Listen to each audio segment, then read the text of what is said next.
Hi, today in front of me Motorola E32s and I'll show you how to change screen recorder sound settings on this device.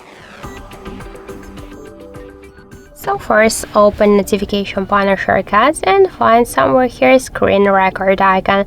Just hold for a while this icon, and before you will start the screen recording, you should if you want to change the sound settings, you should use this switcher.